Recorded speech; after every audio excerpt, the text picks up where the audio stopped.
Hi there folks, well welcome back to my channel, and for this video I'm still in Fife. I'm actually in Dunfermline, and where I'm going to be heading to is actually in probably the main car park in the town. It's just around the back of Seven Kings pub, and where I'm going to be going to is this quite nondescript building just there behind me. So that's St Margaret's Cave, and if you don't know, St Margaret was the queen of King Malcolm, who was King of Scots, and she was actually buried in Dunfermline Abbey, and she used to come into this cave and pray because she was quite pious. There is a website, so I'll link that in, and again, if you're want to support the channel, you can click on the subscribe button, click on the notification bell, leave some likes, leave some comments. It's always really appreciated. And if you'd like to support the channel further, I will post a link to the channel's coffee.com page, the channel's Buy Me a Coffee page, and the TikTok account in the description bar below, and in the pinned comment in the comment section. So with that out of the roads, I'm going to go in and have a look at the cave. So this is the entrance to St Margaret's Cave here. There's quite a few steps to take you down to the actual cave itself. And yeah, it's within this big car park. Yeah, because isn't some of her remains actually returned to Dunfermline? So I believe either part of her leg or part of her shoulder is at the memorial church. It is currently 17 minutes past 2. If that would work for your schedule. So I think it's 87 steps down, and also 87 steps back up. Yeah, so the lady who's with me, Katie, she's actually saying that this was built in the 90s, and it was initially not roofed.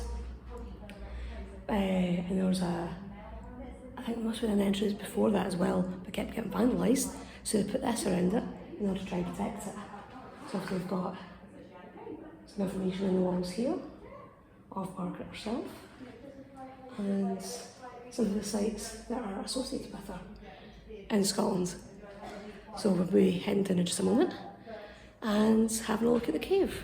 So these are the stairs that lead you down into the cave. Again, these were all put in the 20th century in an attempt to try and protect the cave from like vandalism and the elements. And this is coming into the cave proper, and they do have a mannequin representing St Margaret as she's kneeling and praying.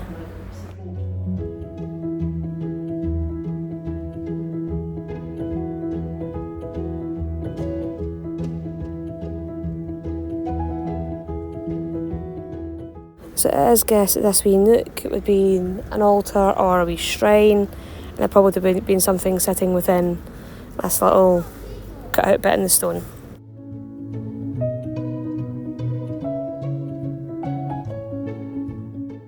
And this is a replica of the Book of Gospels that Margaret would have used.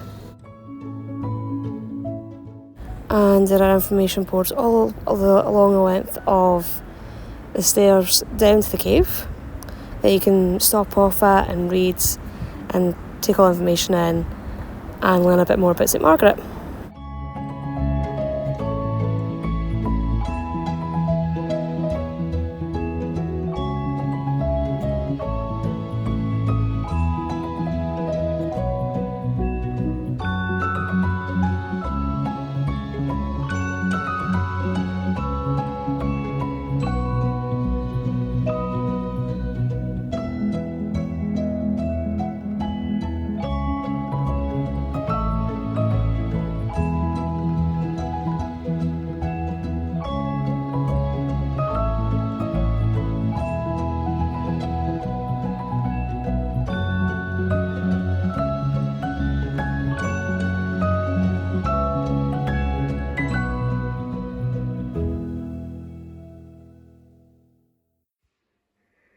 Yeah, so these are the steps that take you back up to ground level.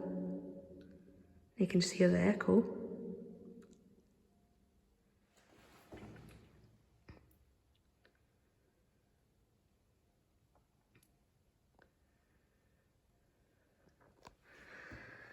Yeah, so that's the original entrance to the cave.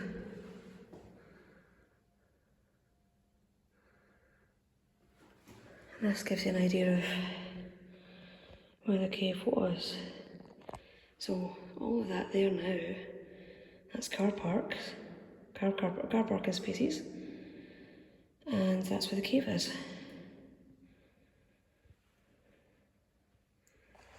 So I've been trying to save the cave for quite a while now, and hence why we've got this air raid shelter looking tunnels leading to it now.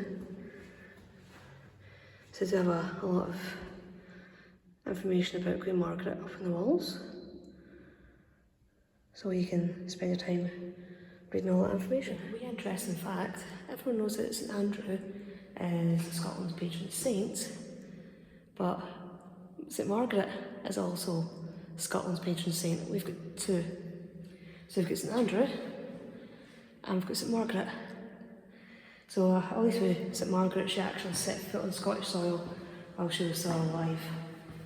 And yeah, I just love the fact that we do have a female patron saint. Well, that's me finally back out from St Margaret's Cave, which you can just see behind me, or at least the wee building that stands above the entrance. Definitely a really interesting little place to go visit and learn a bit about Scottish history, because I think characters like St Margaret are kind of maybe not as well known of or as celebrated as some others, and I think that it should be rectified, because again, she is our other patron saint. I'm not particularly religious myself, but yeah, I do think she should be known more of. And again, this is the first year that the cave's actually been open since COVID, and I think this week they're going to be having a big group in, or is it this week or next week? They're going to have a big group in, and they'll have had by that point they'll have had 500 people visit the cave this season. So yeah, that's 500 people that have come to visit the cave and learn about St Margaret.